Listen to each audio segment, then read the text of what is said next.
I, 28M, have been with my fiancée Melissa, 26F, for 5 years. We got engaged 2 years ago and we're planning our wedding for this summer. Everything seemed perfect until about 3 months ago when things started to change. Melissa and I met during our sophomore year of college. We were both part of the same study group for an advanced economics class. I remember being struck by her intelligence and quick wit. She had this way of breaking down complex theories that made them easy to understand. Over the course of the semester, we grew closer, often staying late in the library to review notes or grab coffee between classes. Our first official date was a disaster. I had planned a picnic in the park, but it started pouring rain as soon as we laid out the blanket. We ended up huddled under a tree, soaking wet and laughing at the absurdity of the situation.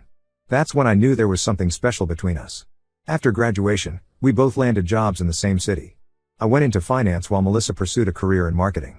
We moved in together after a year, renting a small apartment downtown. It was a big step, but it felt right. We complemented each other well. I was the planner, always thinking ahead, while Melissa was more spontaneous, pushing me out of my comfort zone. Our relationship wasn't without its challenges. We had our fair share of arguments, usually about small things like whose turn it was to do the dishes or whether to spend holidays with my family or hers. But we always managed to work through our issues, coming out stronger on the other side. When I proposed 2 years ago, it felt like the natural next step. I had been saving up for months to buy the perfect ring, a vintage-style diamond that I knew Melissa would love. I planned an elaborate scavenger hunt around the city, revisiting all our favorite spots from over the years. The final clue led her to the rooftop of our apartment building, where I was waiting with champagne and the ring. She said yes before I could even finish asking the question. Wedding planning started off smoothly. We agreed on most things and were excited about our future together. Melissa wanted a big wedding, which I was fine with since we both had large families and friend groups. We set a budget and started making arrangements. Melissa threw herself into the planning, spending hours on Pinterest and wedding blogs, determined to make everything perfect. About 3 months ago, Melissa's behavior began to change. It started subtly at first. She became less enthusiastic about wedding planning, often putting off decisions or leaving them to me. When I asked if everything was okay, she'd brush it off, saying she was just stressed about work. Then I noticed she was staying late at the office more often. At first, it was once or twice a week. Then it became almost every night. She'd come home looking exhausted, barely saying a word before heading to bed. I tried to be understanding, knowing her job could be demanding, but I couldn't shake the feeling that something was off. The real red flags started popping up about a month ago.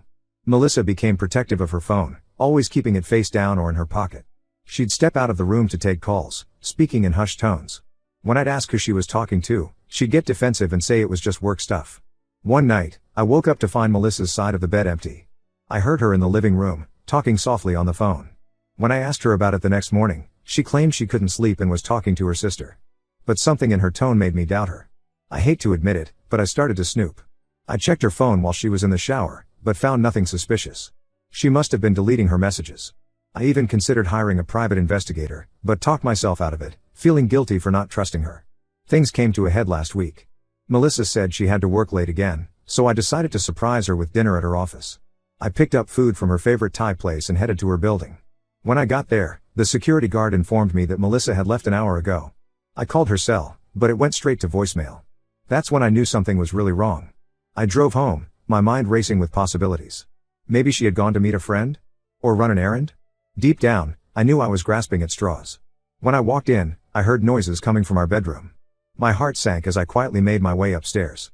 I opened the door to find Melissa in bed with her ex-boyfriend, Alex, 27M. They were so engrossed in each other that they didn't even notice me at first. I stood there, frozen, for what felt like an eternity before clearing my throat. They both jumped, scrambling to cover themselves. Melissa's face went pale. She started crying and saying it wasn't what it looked like. But it was exactly what it looked like. I turned around and walked out without saying a word, ignoring her pleas to let her explain. I spent the night at my brother's place, ignoring Melissa's frantic calls and texts. I couldn't sleep, replaying the scene in my head over and over. How long had this been going on? How could she do this to me, to us? The next day, I went back to her apartment to gather some of my things. Melissa was there, looking like she hadn't slept either. She begged me to talk to her, claiming it was a one-time mistake and that she still loved me. I couldn't even look at her. The image of her with Alex was burned into my mind. In a moment of anger, I decided to expose her cheating to everyone. I logged into our shared wedding website and posted a message canceling the wedding due to the bride's infidelity. I included a photo I had taken of Melissa and Alex together in our bed. It was petty, I know, but I wanted everyone to know the truth. Within hours, our phones were blowing up with messages from shocked friends and family. Melissa was furious, saying I had no right to humiliate her like that. But I felt she had no right to betray me after 5 years together. Now, Melissa is trying to manipulate me into taking her back. She's telling everyone it was a misunderstanding and that I overreacted. Some of her friends are even reaching out to me, saying I should hear her out. But I can't imagine ever trusting her again. I'm struggling with what to do next.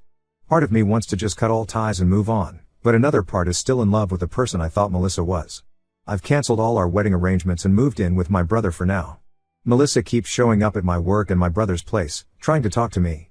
She sent long emails explaining her side of the story, claiming Alex manipulated her and that she made a terrible mistake. But I don't buy it. She made a conscious choice to cheat. I'm feeling lost and betrayed. 5 years of my life feels like it was a lie. I'm not sure how to move forward from here. The thought of starting over at 28 is daunting. We had so many plans for the future, buying a house, starting a family. Now all of that is gone. I've been throwing myself into work, trying to keep busy. But everywhere I look, there are reminders of Melissa and our life together. I can't even go to my favorite coffee shop without thinking about all the Sunday mornings we spent there. My friends and family have been supportive, but I can tell they don't know what to say. They keep telling me I'll find someone better, but right now, I can't imagine ever trusting anyone again. I know I need to start making decisions about our shared assets, the apartment lease, joint bank accounts, even our dog. But it all feels overwhelming. Every time I think about it, I'm hit with a fresh wave of grief and anger. Any advice would be appreciated. How do I move on from this? How do I trust again? And most importantly, how do I make sure Melissa understands that we're really over this time? Update 1. It's been 2 weeks since my last post, and a lot has happened. First, I want to thank everyone for their support and advice. It really helped me gain perspective on the situation. After my initial post, things got even more complicated. Melissa continued her attempts to contact me, escalating to the point where she was calling my family members and close friends, trying to get them to convince me to talk to her. It was exhausting and infuriating. My mom, who had always loved Melissa like a daughter, was particularly upset. She kept pushing me to at least hear Melissa out, saying that 5 years was too long to throw away without a conversation. I finally agreed to meet with Melissa in a public place, mainly to tell her to leave me alone. We met at a coffee shop, and I brought my brother along for support. As soon as Melissa saw me, she burst into tears. She looked terrible, like she hadn't slept or eaten properly in days. For a moment, I felt a pang of concern, but then I reminded myself of what she had done. Melissa launched into a tearful explanation, claiming that Alex had been manipulating her for months. According to her, they had run into each other at a work conference 6 months ago. Alex had apologized for how their relationship had ended in college and asked to be friends.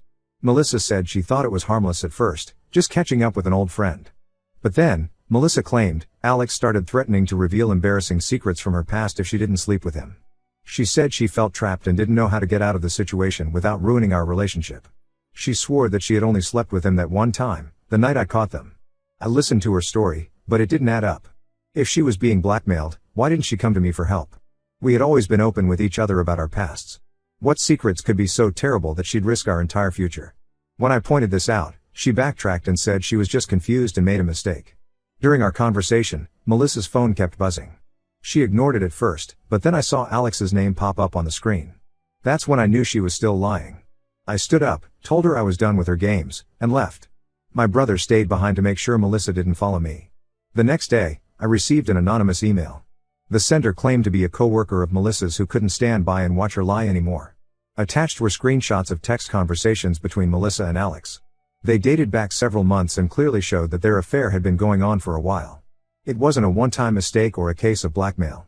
They had been planning meetups and exchanging explicit messages regularly. Reading through those messages was like a punch to the gut. There were texts from days when I thought we were happy, planning our future together. Days when Melissa had looked me in the eye and told me she loved me, all while arranging to meet Alex behind my back. I forwarded these screenshots to Melissa, telling her this was the last time I would contact her and that I wanted her out of my life for good. She responded with a barrage of messages, alternating between apologies, excuses, and accusations that I was being cruel and unforgiving. At this point, I decided to take more drastic action. I blocked her number and email, and I've instructed my family and friends to do the same. I've also consulted with a lawyer about getting a restraining order if she continues to harass me or show up at my workplace. On a more positive note, I've started therapy to help process everything that's happened. It's been helpful to talk through my feelings with a professional. In our first session, my therapist pointed out that it's normal to feel a range of emotions, anger, sadness, confusion, even moments of missing Melissa. He's helping me work through these feelings in a healthy way. I've also been focusing on reconnecting with friends and family who have been incredibly supportive throughout this ordeal. My college roommate, who lives in a nearby city, has been driving down every weekend to hang out and keep my mind off things. We've been revisiting old hobbies that I had let fall by the wayside during my relationship with Melissa, playing guitar, hiking, even trying our hand at homebrewing. I've moved out of my brother's place and found a small apartment of my own. It's been both liberating and scary to start over on my own, but I know it's necessary for my healing process. The apartment is in a completely different part of town from where Melissa and I lived, which helps avoid painful reminders. As for the wedding, I've managed to get refunds for most of the major expenses. Some vendors were understanding of the situation and waived their cancellation fees. I'm using some of that money to plan a trip with my best friends as a way to reset and clear my head. We're thinking of doing a road trip down the coast, something I've always wanted to do but never had the time for. Dealing with our shared assets has been challenging. We didn't own property together, thankfully, but we did have joint bank accounts and credit cards. I've frozen all shared accounts and am in the process of separating our finances. It's tedious work, but it feels good to be taking concrete steps towards independence. The hardest part was figuring out what to do about our dog, Max. We had adopted him together 2 years ago, and he was like our child. In the end, we agreed to a sort of shared custody arrangement. Melissa will keep Max, but I'll get to see him regularly. It's not ideal, but it's better than never seeing him again. Despite all the pain and betrayal, I'm starting to see a light at the end of the tunnel. It's going to be a long journey, but I'm committed to moving forward and rebuilding my life without Melissa in it. I'm rediscovering who I am as an individual, not just as half of a couple. It's scary, but also exciting in a way I hadn't expected. Thank you all again for your support. I'll update if anything significant happens, but for now, I'm focusing on healing and moving forward one day at a time. Update 2. It's been about a month since my last update, and I wanted to share some new developments. First, the good news, I'm slowly but surely starting to feel like myself again. The therapy sessions have been incredibly helpful, and I've been focusing on self-care and personal growth. I've taken up running and joined a local photography club, both of which have been great outlets for stress. I've also been reconnecting with old friends and making new ones. Last weekend, I went to a barbecue at my coworker's place and actually had a good time. It was the first social event I've truly enjoyed since the breakup. I even found myself laughing and joking around, which felt like a huge step forward. Work has been a welcome distraction. I've thrown myself into a new project, which has been challenging but rewarding. My boss has noticed my increased dedication and hinted at a potential promotion in the near future. It's nice to feel valued and appreciated, especially after having my self-esteem take such a hit. Now, for the not-so-good news, Melissa hasn't given up. Despite my efforts to cut all contact, she found ways to reach out. She sent a handwritten letter to my parents' house, pleading with them to intervene on her behalf. The letter was full of apologies and promises to change. She even mentioned going to therapy to work on her issues. My parents, thankfully, respected my wishes and didn't pass along the message, but they did let me know about it. Things took a turn for the worse when Melissa showed up at my new apartment. I have no idea how she found out where I lived, but it was unsettling. She was crying and begging me to talk to her, causing a scene in the hallway. My neighbor even came out to see what was going on. I calmly told her to leave or I would call the police. She left, but not before slipping an envelope under my door. Against my better judgment, I opened the envelope. Inside was a positive pregnancy test and a note claiming the baby was mine. I was floored. We had always been careful, but I knew there was a possibility it could be true. The timing lined up, it could have been from right before I discovered her cheating. I spent the next few days in a daze, unsure of what to do. Part of me wondered if this was just another manipulation tactic. But what if it was true? Could I co-parent with someone I couldn't trust? Would I be able to love a child that was a constant reminder of Melissa's betrayal? These thoughts kept me up at night. I confided in my therapist and my closest friend, both of whom advised me to proceed cautiously. My therapist reminded me that regardless of the outcome, I needed to prioritize my mental health. My friend offered to go with me if I decided to meet with Melissa to discuss the pregnancy. After much deliberation, I reached out to Melissa via email. I kept it brief and businesslike, stating that if she was indeed pregnant, I would take responsibility for the child but that it didn't change anything between us. I requested that she take a paternity test as soon as medically possible. Melissa responded quickly, agreeing to the paternity test but pushing for a face-to-face meeting. She claimed that the pregnancy made her realize how much she truly loved me and wanted a family together. She wrote about how this could be a fresh start for us, a chance to rebuild our relationship on a stronger foundation. I remained firm in my decision to co-parent if necessary, but not to rekindle our relationship. I made it clear that all communication should be through email or our lawyers until we had the results of the paternity test. The waiting period for the paternity test has been agonizing. I've been trying to prepare myself mentally for the possibility of becoming a father while also dealing with the ongoing emotional fallout from Melissa's betrayal. I found myself looking at parenting websites and books, trying to imagine what it would be like to be a dad. In the meantime, I've been in contact with my lawyer to discuss potential custody arrangements if the child turns out to be mine. It's surreal to be planning for a future I never imagined just a few months ago. We've talked about visitation schedules, child support, and how to co-parent effectively with someone I don't trust. My family has been supportive, but I can tell they're worried. My mom keeps reminding me that a baby changes everything and suggesting that maybe Melissa and I could work things out for the sake of the child. I've had to firmly shut down that line of thinking. I know staying together for a child rarely works out well for anyone involved. I'm feeling a mix of emotions, anger at the situation, anxiety about the potential responsibility of fatherhood, and a lingering sadness over the loss of the future I thought I would have with Melissa. But I'm also determined to handle this situation with maturity and integrity, regardless of the outcome. One bright spot in all of this has been the support of my friends. They've rallied around me, offering everything from legal advice to simply being there to listen when I need to vent. My best friend even offered to be there with me when I get the results of the paternity test. As I wait for the test results, I'm trying to stay focused on the things I can control. I'm continuing with therapy, staying active with my running and photography, and putting in extra hours at work. It helps to keep my mind occupied and gives me a sense of purpose. I'll update again once I have the results of the paternity test. Until then, I'm focusing on staying strong and preparing for whatever comes next. Thank you all for your continued support and advice. It means more than you know. Update 3, it's been 2 weeks since my last update, and I finally have some closure on this whole situation. The paternity test results came back, and as many of you predicted, I am not the father of Melissa's baby. In fact, there is no baby at all. The whole pregnancy was a lie. Here's what happened. After receiving the email agreeing to take the paternity test, Melissa panicked. She realized her lie was about to be exposed and decided to come clean before the test. She sent me a long email confessing that she had faked the pregnancy in a desperate attempt to get me back. In her email, Melissa explained that she had bought a positive pregnancy test online, apparently that's a thing, and used it to create the picture she sent me. She claimed that she had initially planned to fake a miscarriage after we got back together, but realized she couldn't go through with the deception. To say I was furious would be an understatement. This was a new low, even for her. Playing with someone's emotions by faking a pregnancy is beyond cruel. I felt manipulated, used, and frankly, disgusted. I forwarded the email to my lawyer and asked about our options for a restraining order. Given this latest stunt and her previous behavior, we had a strong case. My lawyer advised me to document all instances of contact from Melissa, including the fake pregnancy claim, to build our case. I didn't respond to Melissa's email. Instead, I let my lawyer handle all communication.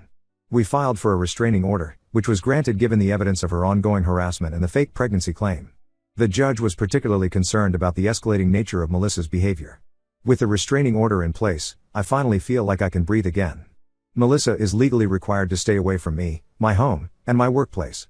It's not a permanent solution, but it gives me the space I need to heal and move on. This whole experience has been a roller coaster of emotions, but I'm coming out of it stronger. I've learned a lot about myself and what I want in a relationship. Trust and honesty are non-negotiable for me now. I've also realized the importance of maintaining my own identity and interests within a relationship. I'm continuing with therapy and focusing on building a life I love. I've been promoted at work and I'm planning a solo trip abroad next month. It feels good to be making decisions just for myself again. I'm thinking of visiting Japan. It's always been a dream of mine, and now seems like the perfect time to make it happen. My relationships with friends and family have grown stronger through this ordeal. I'm grateful for their unwavering support and for sticking by me even when things got messy. I've learned who I can really count on when the chips are down. As for dating, I'm not ready to jump back into that pool just yet. I know I need more time to heal and work on myself before I can trust someone enough to start a new relationship. But for the first time in months, I'm actually looking forward to the future instead of dreading it. To those who are going through similar situations, know that it does get better. It's not easy, and there will be setbacks, but you can come out the other side stronger and wiser. Don't be afraid to lean on your support system and seek professional help if you need it. Thank you all for your support throughout this journey. Your advice and kind words have been a lifeline during some of my darkest moments. I'm looking forward to the next chapter of my life, whatever it may bring.